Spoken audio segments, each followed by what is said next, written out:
Welcome to Independent Sources. I'm Vianora Vinca. Immigration policy has an impact on many other issues, from foreign policy to the economy. Add to that the significant number of immigrants among first-time voters this election, and it would seem that immigration would be a major point of discussion for the presidential candidates. But the conversation on immigration has been relatively quiet. On this edition of Independent Sources, we talk with journalists from the ethnic media about what is being said and what their audiences would like to hear. We'll hear how journalists in the ethnic media are waging a battle against what they see as anti-immigrant sentiment in some mainstream media. And Independent Sources co-host Garry Pierre-Pierre interviews Elizabeth Llorente, an award-winning immigration reporter with the New Jersey newspaper, The Record. But first, immigration issues, the presidential candidates and their campaigns. Joining me are Marisa Céspedes, New York correspondent for Televisa, Mexico's largest broadcaster; Felicia Persaud, a journalist whose column on immigration appears in various publications; and Vina Merchant, consulting editor for News India Times. Welcome to our studio. Thank you. Thank you, Vinora. Marisa Céspedes, as a TV journalist whose everyday job is to report on issues concerning the Mexican immigrant community, what do you make of the fact that the candidates have dropped the issue of immigration from their talking in their campaigns? Well, it's a complete deception, devastation for politics within the Hispanic community. I think they had a strong hope that the issue will come during the primaries, or even, just this last stretch that we're seeing barely was mentioned during the convention. So I think they feel a little bit frustrated, and there's deception, but this is fueling them also to make their choices. I think they had put strong hope in McCain, who stood up for this immigration reform that was completely a failure in the Senate, and he didn't retake that commitment. It seems that Obama had brought it a little bit more, but mainly has been forgotten, and at this time is the economy that is taking center stage. So this is going to make an impact of the choices of the Hispanic community to choose the candidate. Felicia, a few months ago, immigration was talked about in the national discourse as being one of the most important issues impacting our economy. And now we've come to the point where we've had a few presidential debates where there was no mention of the southern border or the other immigration issues.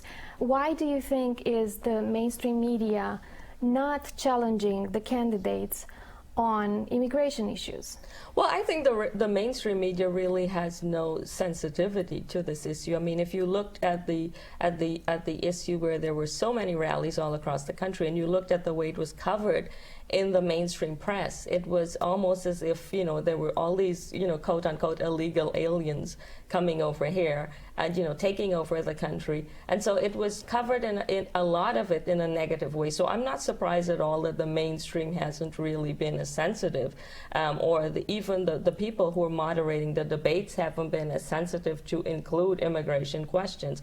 I think it's up to the ethnic press, it's up to the organizations within the ethnic community to actually keep the fuel under the candidates. And what has happened, I think, is that we've went from a very high-pitched, rallies where everyone was hyped and people were just, so energized around the issue. And the Congress was starting to take notice. The politicians were very much on board with taking this, to the next level. And then we saw the campaign season start, and suddenly it's like everyone sort of fell silent. So I think while the candidates themselves have fallen silent, we've also fallen silent in a lot of ways, and the immigrant vote, unfortunately, is being taken for granted. So I think we have some of the blame to take in the community, but obviously, the mainstream media is just really not doing this, and the question is why, because immigrants are just not undocumented people that, as they're portrayed on Lou Jobs and all these other programs. I mean, we're here, we're voting, we're paying our taxes, and we're going to be playing an integral part in this election, and I think we've just been ignored, and it's really depressing and unfortunate. Vina, how concerned is the Indian community about the fact that the candidates are not talking about immigration? Well, the Indian community is a very mix in terms of education levels and the economic levels. So some of the younger generation is very frustrated that there is no talk about immigration. Our community is new. We've just touched the second generation.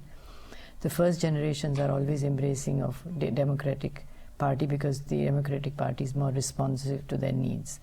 And then it's the Republicans. So some of the Indians were going towards the Republican Party, but now I think that has stopped because of the fact that McCain, if you remember, he signed he authored the McCain-Kennedy immigration bill in 2006. Now he's changed completely on that.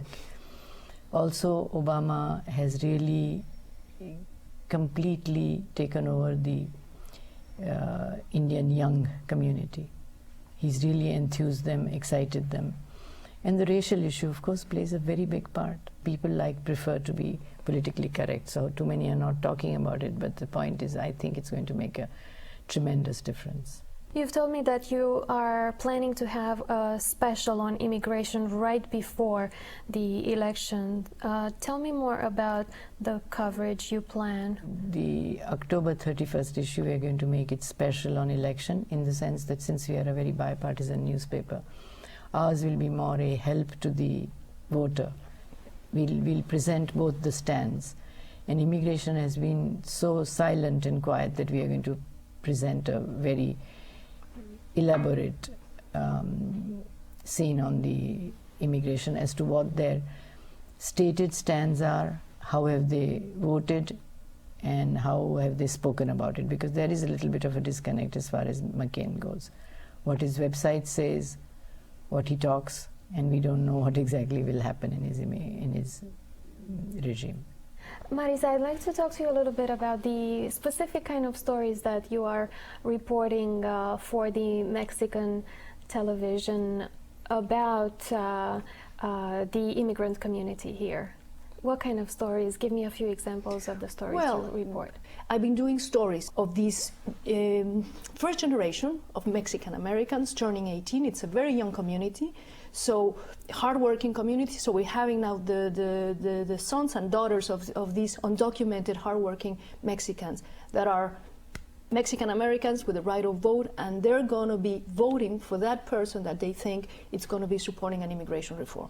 Those stories I've been doing, as well as people that have been victims of foreclosures, of this American dream type of idea of buying houses, getting credit sometimes without even having the income, sustainable to pay their mortgages, and how much of these rampant abuses took over New York City. So I've been doing stories like that, and that's going to have an impact too. It's the economy, it affects minorities, and it affects the poorest. We'll take a short break and we'll be right back to talk about immigration raids, legal immigrants, and the TV ads that the candidates do promote on Spanish language channels. Don't go away. Every time trees are destroyed to make paper, we lose something that can't be replaced. You have the power to stop this. Insist that the paper you buy is tree-free. Insist on.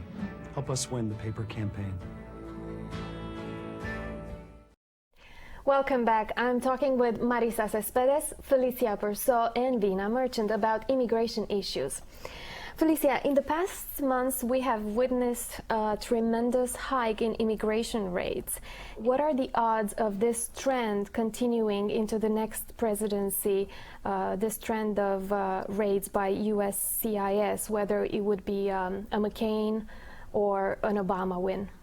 Well, I think if we look at what McCain has said, we definitely may see an increase in the raids, because his whole argument has been to lock down the borders, to really just put in place the laws that are already there. So his focus in his flip-flop of his stance has actually been more for enforcement. as he pushed, the conservative to get his conservative base in line behind him. I think what Obama has said is that we're pushing for comprehensive immigration reform, which would see the folks here who are living without green cards actually being able to become legal residents at some point, following the rules, pay the fines, and all that sort of stuff. So I think it's going to be a different time. But also what's happening currently is we've seen a bill introduced by Senator Ted Kennedy and I think Senator Bob Mendez of New Jersey, where they're also looking at these raids and saying, look, they're also green card holders and U.S. citizens who get caught up in these raids. A lot of the employers are harshly penalized.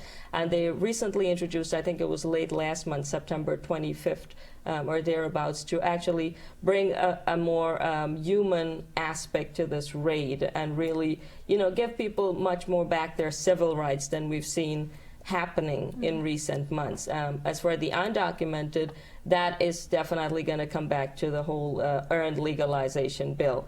But I think now we've seen at least the two senators, and I think there was another congresswoman in the House, Congresswoman, I think, Royal Millard, from way out in California. She actually has also pushed through a measure to really focus on this, because people have been very outraged at the way that the USCIS agents are actually pushing through their raids. It's become very scary because everyone is at risk now, whether you're a green card holder or not. I completely agree with you. You see, McCain's whole situation has been that McCain also prefers to punish employers, and a lot of the small businesses are owned by Indian Americans and they feel very uncomfortable in the issue. Also, what you said about the Kennedy bill, that is after McCain walked out of the bill, so it's really not a toss-up anymore.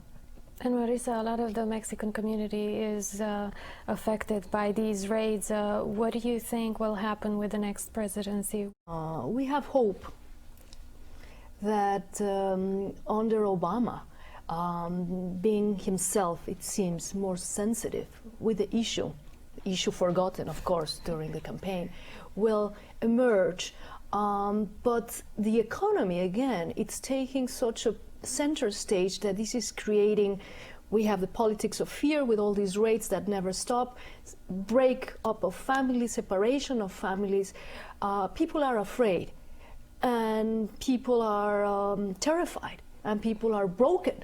So a lot of people are returning to Mexico. A lot of jobs are closing. Agriculture is, just a big crisis, where we have a lot of the labor there coming from Mexico. Construction is completely down, the business. Mm-hmm. So I think there's a lot of things going on, and we just hope that under Obama, since he mentioned it, because McCain obviously has forgotten it. So we'll see how people will speak up in the polls. You do know that Obama was the first one to speak about immigration many months ago on his website. Yes. Because we picked it up on the front page. Yes, but people don't know it. People don't know it. And I think he himself being an immigrant, it's playing a part too. Mm-hmm. He himself coming from that background, it seems to me that it's sensitizing the spirit of people at this point. But don't you think it's our job as ethnic media to bring it out? Absolutely. The correct stand. That's why we want a special. We have to speak about immigration every day. Yep. If we don't speak about immigration, who will? Who will? And I always say it to my people. I have to do news stories about these people, otherwise everything is forgotten. I'd like to talk to you, Vina, about another issue, and that is the issue of legal immigration here. I'm talking about the highly skilled workers, and a good part of the Indian community here is on these kind of work visas. How optimistic are you that the new president will adopt a policy perhaps more similar to one in Canada, where shortages in the workforce are addressed by making it easier for the talented and highly skilled workers and their employers to file and to obtain these visas? Well, there is a cap of 65,000, as you know, currently. And Obama has spoken on the issue very specifically couple of times when he said that he'd like to keep it at least the same or perhaps increase it. I believe that's what he said. Simply because he's more sensitive to scientific research and education. And of course he is of color, so he's generally sensitive. But the point is that my question here is that whichever person takes over, it's the job loss which is going to be on the top. So we have to be very, very careful as to how we address the issue in our media, how we look at it. But Obama definitely will do much more, is my way of looking at it. Marisa, let me turn to you. And it's been said that the candidates are not talking about immigration because it may be potentially damaging to their campaigns. But in fact, the candidates do court the Latino vote with Spanish ads on the Spanish TV stations. Tell me more about those ads and how do they play in the community? I think they play strong. Those both of the main networks, Telemundo and Univision, they cater this huge. I mean, 45 million Hispanics. Not all of them watch it. Mostly the older generations. The youngsters are Mexican Americans. But we have a strong viewing there. I was reading that just in revenue, one of the networks. I mean, they're making 20 billion. I mean, just a huge number there. In revenue. So they're running these ads, especially now in this last stretch. And are the candidates consistent with the views that they previously expressed on immigration in these ads, or do they No, flip-flop? I think they're attacking each other. It's a nasty little war. I mean, that's the whole point, to just switch the opinions of the undecided. And how they're portraying, I think they started with immigration, how they say McCain used to be for this, now it's not, and then Obama, they've responded to Obama and say he's against this, and he will sit with Hugo Chavez and so to negotiate with dictators. So that will play hard on Florida, for instance. Can I jump in here a second? But has Obama changed his views on the immigration? I don't think so. No, I think Obama... Whatever he said, yeah. He's keeping up. So if he's reacting to criticism, that is understandable, don't you think? I think so, Vina. He, the one who played a big role during the 2006 and when the bill came up in Congress was McCain. So he's been accused of that from the Obama campaign. No, but the McCain-Kennedy bill was a very good bill. Yes. But he has now switched away from it. That's right, and that was a big ad. Right. And then, since McCain didn't have much to say about Obama with immigration, he just starting to dig into other issues like dictators like Fidel Castro and Hugo Chavez and all of that, to play a strong part with the community in Florida. And we'll have to leave it to that. Marisa Céspedes, Felicia Persaud, and Vina Merchant, thanks again for being with us. Now, here's Abi Ishola with some other news. Thanks, Vianora. Here's a look at some headlines from New York's ethnic media. Korean immigrants are worried about the new U.S. citizenship exam. The revised test contains more English, so many first-generation Koreans who aren't fluent fear they won't receive green cards or citizenship. That from Segei Times. Is Mayor Bloomberg going against democracy by attempting to serve a third term? The Amsterdam News reports that several New York council members and state senators say yes. The New York State Assembly is considering a proposal to allow voters to decide whether or not to change term limits. Some leaders are opposed to the idea because voters previously supported two-term limits. From VM Noticias, a recent survey debunks ongoing claims that Latinos won't vote for Senator Barack Obama because he's black. The poll done by USA Today, ABC News, and Columbia University shows that 57% of Latino voters favor Obama, with only 33% supporting GOP candidate John McCain. From New America Media, the Middle East is feeling the pinch from the U.S. economic crisis. Recent media headlines in the region urged Arab investors to pull their money out of the U.S. after stock markets there began falling. Arab nations with strong ties to America are being hit the hardest.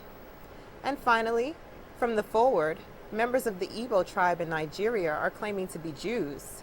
Several Jewish congregations in Nigeria want Israel to accept them, but they are reluctant to go through the tedious process since they say they're Jewish by ancestry.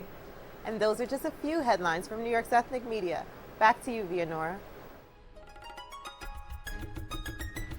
Thanks, Abi. Immigration can be a contentious topic, and often that gets played out on TV and in the tabloids. Some ethnic journalists are angered over what they see as unfair, inaccurate, and sometimes ugly portrayals of immigrants in some mainstream media. Michelle Garcia reports on how these journalists are using the power of the ethnic press to fight back. We are being called cockroaches, we are being called demons, we are being called horrible things. We have for decades lured them here, and now we're starting a mob scene. Because the moment you start talking about something like immigration in a national security way, then we no longer speak about real people.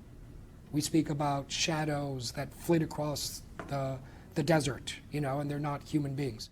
Immigration and the media, a highly charged debate, and New York's ethnic media is responding through media criticism, activism, and old-fashioned civic journalism.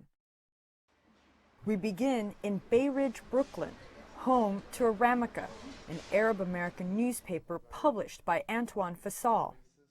We spent probably 6 weeks going through the archives of the New York Post to narrow it down to 10 examples how the New York Post is insulting the Arab American community. Maybe we're not gonna create a revolution, but we would like to start something where our people's dignity and our own dignity as human beings is not compromised day in, day out. But that was just the beginning. Aramica created a new section devoted to reprinting incendiary on-air rhetoric. They called it Arabophobe. There's radio host Neil Bortz saying Islam is a virus. It is a deadly virus that is spreading throughout Europe and the Western world. Bortz added America will have a tough time surviving anything close to its present form after America falls to Islam. The reason for Aramica's media criticism came down to numbers. The FBI reported a sharp increase in hate crimes against Muslims, Arabs, and Latinos. Rising hate crimes has prompted activist groups and some legislators to criticize commentators for going too far, an accusation that cable show host Lou Dobbs rejected. You are a left-wing advocacy group. You're charging nonsense, and the only way to appease both you and the Congressional Hispanic Caucus would be for me to support illegal immigration and open borders. I reject it, I reject you, and I reject your position.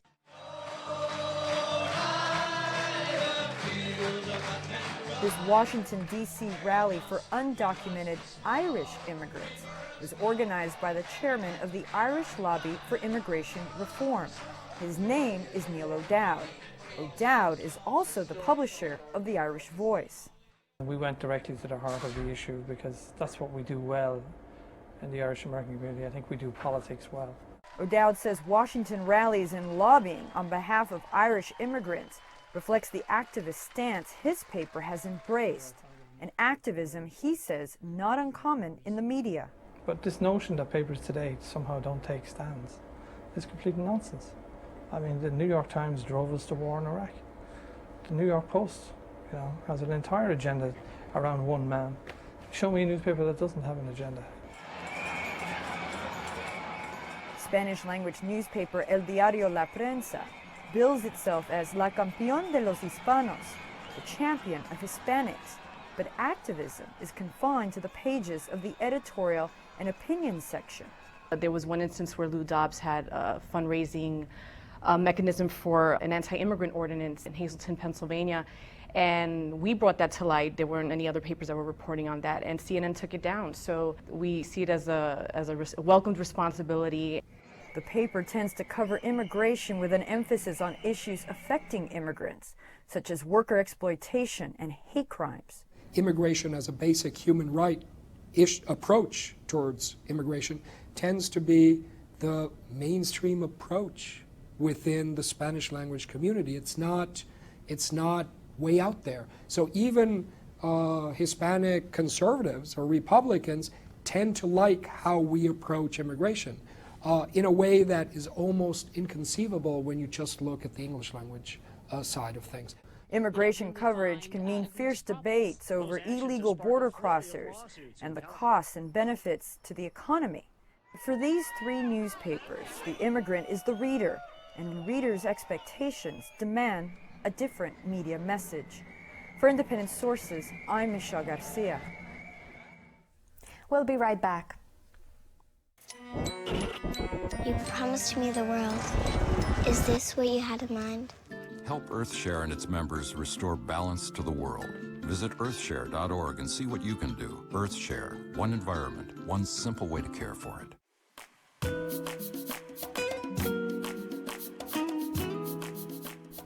We end our show with a conversation with Elizabeth Llorente.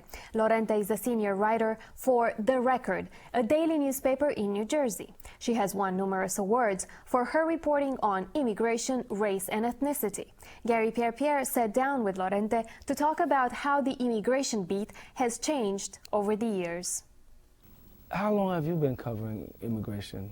I've been covering immigration since 1994, and that's where there was a huge anti-immigrant backlash. That's when Pete Wilson was the governor of California, and there was Newt Gingrich in Contract with America. Immigration was not really, although there were a lot of issues pertaining to immigrants, but in the newsroom environment, this was not sort of like a sought-after beat. Is it different today? Yeah. Well, the immigration beat has always been challenging just because it never stays the same. It's always hot. People say, oh, your beat is hot now. Well, I can't remember a time when it wasn't, for different reasons, you know. There have always been mixed feelings about immigration. How so? In 94. Why do you think that's the case today? Well, I think it's because the topic is ubiquitous and the debates are ubiquitous. At the beginning, just like a lot of other papers, there was the view of the immigration beat, starting it, right, which began with me, was that it would be a beat with a smiley face, you know, and kumbaya, you know, everybody's holding hands, and oh, look at Juan Diego, came with 25 cents in his pocket and now has a bodega and is doing really well and has a little house with a picket fence, and this is America, and isn't this wonderful?